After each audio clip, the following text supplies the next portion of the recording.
बेटा, तेरी बहुत याद आ रही है। कब आ रहा है तू गाँव? पूरे 3 साल हो गए तुझे देखे। अब रहा नहीं जाता तेरे बिना। जल्दी आ जा अपने माँ बाप के पास। गायत्री जी ने फ़ोन पर अपने बेटे गौरव से कहा। गौरव बोला, मम्मी, मेरी 15 दिनों बाद मुंबई में मीटिंग है, जिसके सिलसिले में मैं वहाँ आने वाला हूँ। तब गांव भी आऊँगा। आप यह बताओ, दादा दादी पापा सब कैसे हैं? गायत्री जी बोली, सब ठीक है बेटा, बस तू जल्दी से आ जा। मैं और तेरे पापा दिन रात तुझे याद करते हैं। तेरे बिना घर में जरा भी रौनक नहीं लगती। मुझे तो अकेले में यह घर काटने को दौड़ता है। गौरव बोला, हाँ मम्मी, बस थोड़े दिन और, मैं जल्दी ही आने वाला हूँ। फ़ोन रखकर गौरव को अपना परिवार याद आ गया। गौरव भी सबको बहुत याद करता था, खासकर अपने दादा दादी को। दादा दादी के प्रति उसका विशेष लगाव था। बचपन में उन्हीं के साथ ज़्यादा रहा करता था गौरव। जब से पढ़ाई के सिलसिले में विदेश आया, तब से भारत वापस जाने की संभावनाएं बहुत कम हो पाती थी। पढ़ाई जैसे ही खत्म हुई, विदेश में ही नौकरी लग गई। मगर इस बार उसे खुशी थी कि मीटिंग के बहाने ही सही अपने घर तो जाने को मिलेगा। अपने माता पिता और दादा दादी को देखने के लिए उसकी आंखें भी तरस रही थीं। उसे वह दिन याद आ गए जब बचपन में वह अपने दादा दादी के साथ ही सोया करता था। रोज रात को दादा दादी कहानियाँ सुनाते, तब जाकर उसे नींद आती। दादी रोज उसी की पसंद का खाना बनाती और दादा उसे रोज शाम बाहर घुमाने ले जाते। सारी बातें याद करके गौरव का दिल बच्चों जैसे मचल उठा अपने परिवार से मिलने को। मगर यहाँ विदेश से ऐसे निकलना आसान कहाँ था। गौरव ने अपनी दादी बिमला को अलग से फ़ोन किया, क्योंकि वह यह बात बचपन से जानता था कि उसकी माँ की कभी उसकी दादी के साथ नहीं बनी। और जब भी वो अपनी मम्मी को दादी को फ़ोन देने के लिए कहती, उसकी मम्मी कुछ न कुछ बहाना बना देती और गौरव की बात दादी से न करवाती। मम्मी हर बात पर दादी से चिढ़ जाती, इसलिए दादी बेचारी पोते से प्यार भी छुप छुप कर करती कि कहीं उनकी बहू गायत्री फिर से किसी बात पर न चिढ़ जाए। पोते गौरव का फ़ोन देखकर उसके दादा दादी खुश हो गए। और जब गौरव ने अपनी भारत आने की खबर उन्हें सुनाई, तो दादी बिमला जी बोली, बेटा, हमारी बूढ़ी आंखें कब से तेरी राह देख रही हैं, बस तू जल्दी से आ जा। गौरव बोला, दादी, मेरा भी यहाँ यही हाल है। मैं भी आप लोगों से मिलने के लिए तरस रहा हूँ। आप और दादाजी नई नई कहानियाँ सोच कर रखना। इस बार मैं आप लोगों से फिर से कहानियाँ सुनूंगा। यह सुनकर बिमला जी हंस पड़ी और कहने लगी, मेरा बस चले तो मैं तुझे कभी विदेश जाने ही ना दूँ, हमेशा अपने पास ही रखूँ। मगर तेरी कामयाबी भी तो मायने रखती है, इसलिए जब तू आएगा तब फिर से तेरी पसंद के सारे पकवान भी बनाऊंगी और तुझे ढेरों कहानियाँ भी सुनाऊंगी। गौरव का फ़ोन रख बिमला जी बहू गायत्री के पास आकर खुशी से बोली, बहू, हमारा गौरव आने वाला है। गायत्री बोली, आपसे पहले यह बात मुझे पता है माँ जी। आप काम की बात बताइए, अब क्या हो गया है? बहू, मैं पहले भी तुम्हें बता चुकी हूँ, मगर तुमने और निशांत ने कुछ नहीं किया। तुम्हारे पापा जी की शुगर दिन पर दिन बढ़ती जा रही है, जबकि मीठे से भी बहुत सालों से परहेज रखा हुआ है इन्होंने। इन गांव के डॉक्टरों को दिखा दिखाकर थक गए हैं, मगर कुछ फर्क ही नहीं पड़ता, बल्कि दिन ब दिन इनकी तबीयत ज़्यादा खराब होती जा रही है। एक बार किसी बड़े डॉक्टर को दिखा देते तो अच्छा होता। इनका इलाज अच्छी जगह हो जाए तो इनके ठीक होने के आसार बढ़ जाएंगे। गायत्री मुंह पिचकाकर बोली, माँ जी, पैसे क्या पेड़ पर उगते हैं?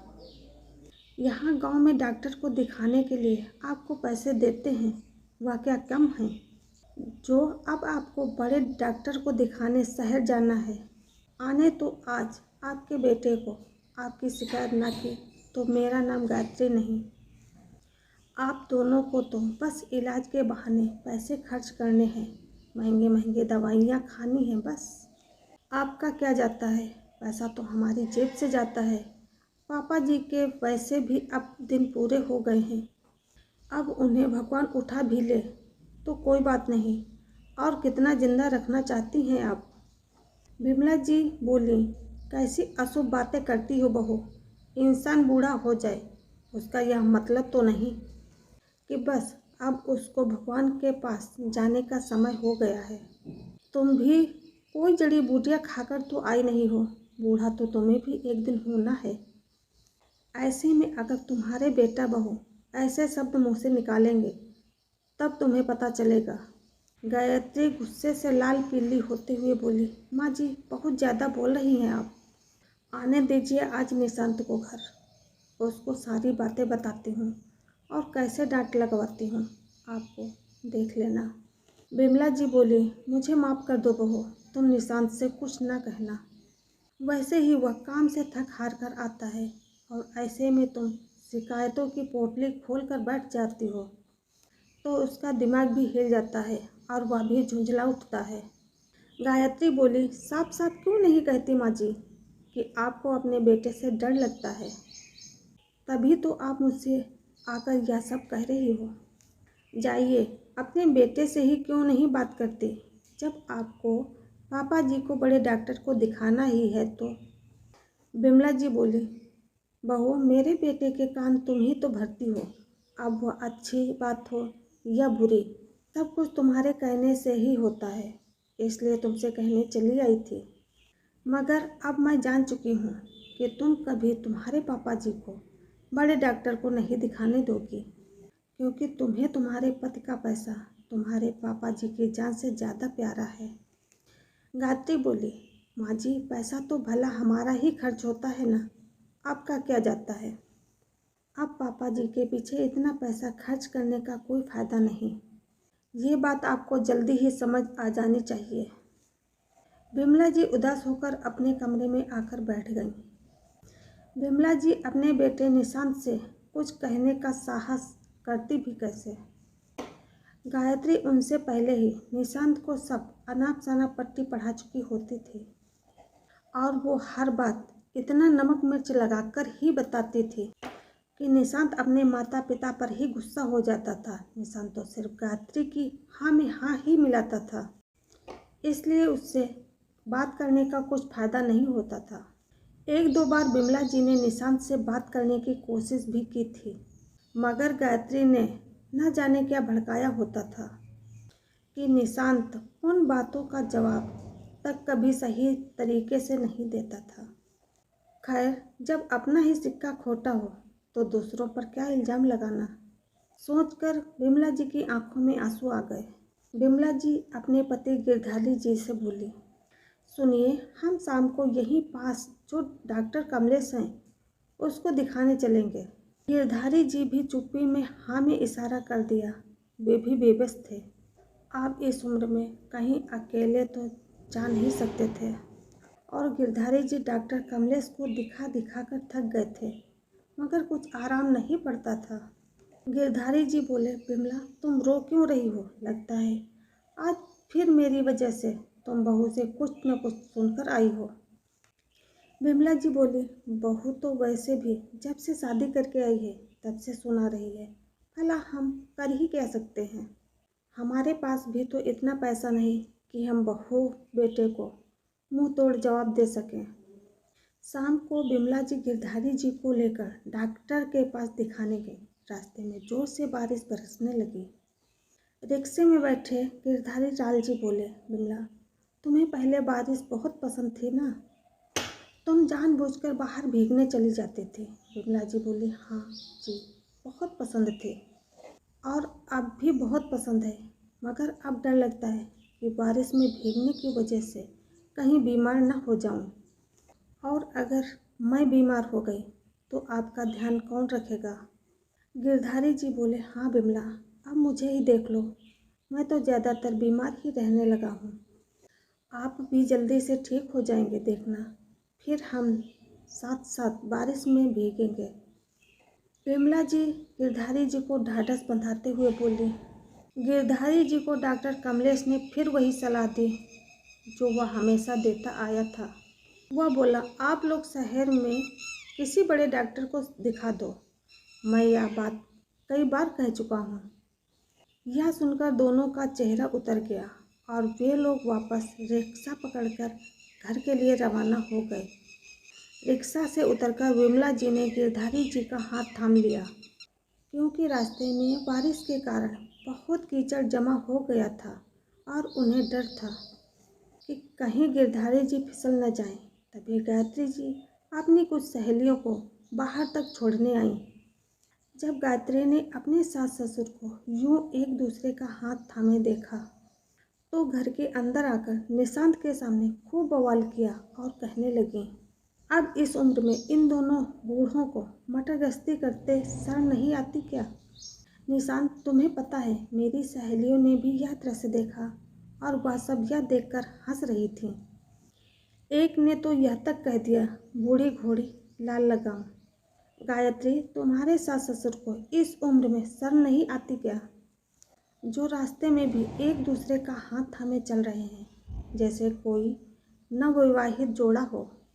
निशांत, मैं तो तंग आ गई हूँ इन दोनों की हरकतों से। ना जाने कब तक मेरी छाती पर ही मूंग दलेंगे ये दोनों। तुम इन दोनों को कहीं छोड़ क्यों नहीं आते? कम से कम भला तो टलेगी हमेशा के लिए। वैसे भी नाक में दम कर रखा है दोनों ने। मेरा बस चले तो मैं दोनों को ही छोड़ आऊँ कहीं। निशांत बोला, गायत्री, मैं भी तो तंग आ चुका हूँ इन दोनों से। मैं भी तो यही चाहता हूँ कि इन दोनों को कहीं छोड़ाऊँ, मगर कहाँ, यह समझ में नहीं आ रहा है। और फिर समाज को भी तो जवाब देना पड़ेगा कि ये दोनों कहाँ गए। गायत्री बोली, जी वैसे भी दोनों को बड़े डॉक्टर के पास शहर जाना है। माँ जी मुझे अब तक 10 बार कह चुकी हैं, यह बात आप तो जानते ही हो। इन दोनों का क्या है, पैसा तो हमारा जाएगा ना। मैं तो कहती हूँ इन दोनों को मुंबई में बड़े डॉक्टर के यहाँ दिखाने ले जाने के बहाने वहीं शहर में छोड़ देना। और क्या, हम इन बूढ़ों को और झेलना भी नहीं पड़ेगा। और कोई पूछेगा तो हम कह देंगे कि इन्हें दिल्ली वाली बुआ जी अपने साथ लेकर शहर गई हैं। निशांत को गायत्री की यह तरकीब बहुत पसंद आई और वह दूसरे दिन ही बोला, माँ पापा, मैं कल ही पापा को मुंबई में बड़े अस्पताल में दिखाने ले चलूँगा। वैसे भी पापा का शुगर बहुत ज़्यादा बढ़ गया है। आप लोग अपने कपड़े बैग में भर लीजिए, क्योंकि वहाँ हमें 4-5 दिन तो लग ही जाएंगे। गिरधारी जी और विमला जी सोचने लगे, आज बेटा इतने चाशनी भरे शब्दों से कैसे बात कर रहा है। इतने दिनों से कह रहे हैं लेकिन इसके कानों पर जू तक नहीं रेंगी थी। उल्टा 4 बातें सुना दिया करता था और आज अचानक बड़े डॉक्टर के वहाँ ले जाने के लिए तैयार कैसे हो गया। विमला जी ने अपना और गिरधारी जी का बैग तैयार कर दिया और दूसरे ही दिन वे लोग मुंबई के लिए रवाना हो गए। मुंबई पहुंचकर जैसे ही वे लोग अस्पताल पहुंचे, निशांत उसे अस्पताल के बाहर बैठाकर बोला, आप लोग यहाँ बैठिए, मैं अभी थोड़ी देर में वापस आता हूँ। निशांत को गए जब काफ़ी समय हो गया, गिरधारी जी और विमला जी परेशान हो गए। दोनों ने निशांत के नंबर पर फ़ोन किया, पर निशांत का फ़ोन भी नहीं लग रहा था। नंबर स्विच ऑफ बता रहा था। दोनों थक हार कर वहीं बैठे रहे। बेचारे यहाँ किसी को जानते भी तो नहीं थे। रात को वही बेंच पर सो गए। 2-3 दिन जेब में जो थोड़े बहुत पैसे थे उसी से उन्होंने काम चलाया। शायद अब ये दोनों यह बात जान चुके थे कि उनका बेटा उन्हें जानबूझकर यहाँ अकेले छोड़कर चला गया। दोनों की आंखों से आंसू बह निकले। दोनों सोच रहे थे, अब इस अनजान शहर में उन लोगों का क्या होगा। वे तो यहाँ किसी को जानते भी नहीं। उनको यूँ रोता देख एक नवयुवक जो वहाँ से गुजर रहा था वह बोला, अंकल जी, आप लोग 3 दिन से मुझे लगातार यहाँ बैठे दिखाई दे रहे हो। मैं 3 दिनों से यहाँ अपने पापा का इलाज करवाने आ रहा हूँ। आप लोग यहाँ के नहीं लगते, शायद किसी गांव से आए हो। मेरा नाम राज है। क्या मैं आप लोगों की कुछ मदद कर सकता हूँ?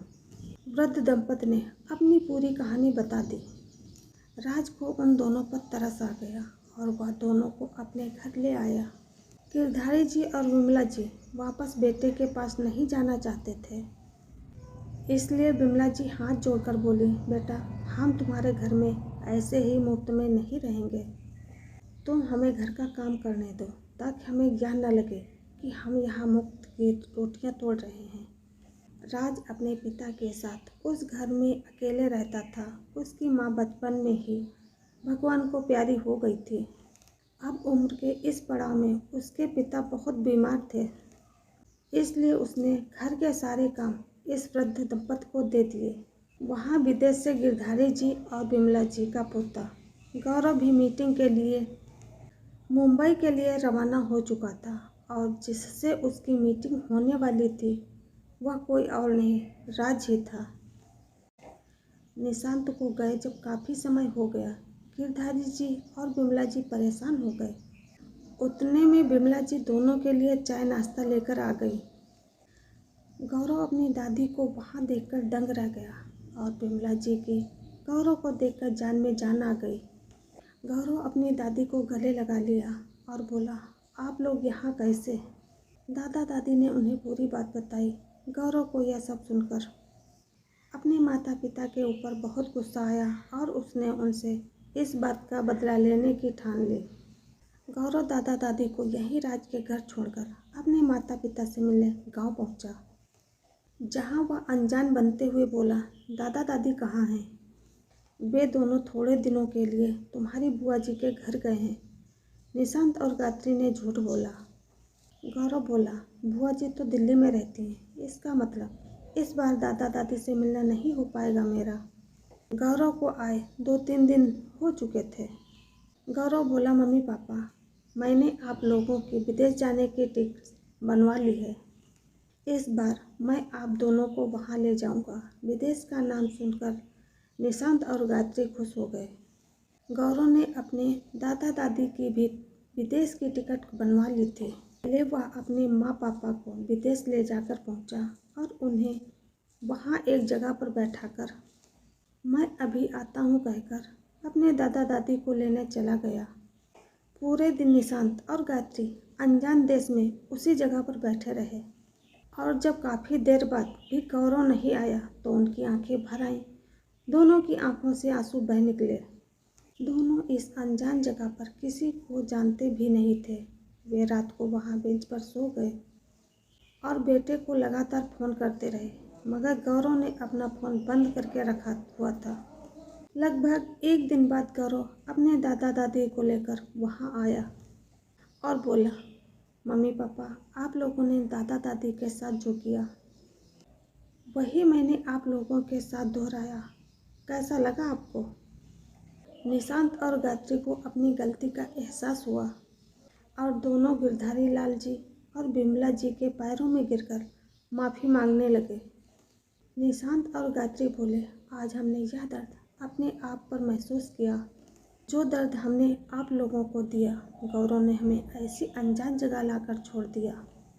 तब हमें अक्ल आई कि आप लोगों पर क्या बीती होगी।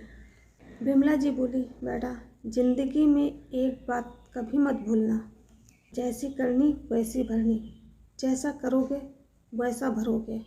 दोस्तों, माँ बाप तो भगवान का रूप होते हैं। जो बच्चे अपने माता पिता के साथ दुर्व्यवहार करते हैं वे शायद यह भूल जाते हैं कि कल को उनके बच्चे भी वही व्यवहार उनके साथ दोहराएंगे। इसलिए कर्म सोच समझ कर करें। यह स्टोरी आपको कैसी लगी कमेंट करके ज़रूर बताएं। राधे राधे।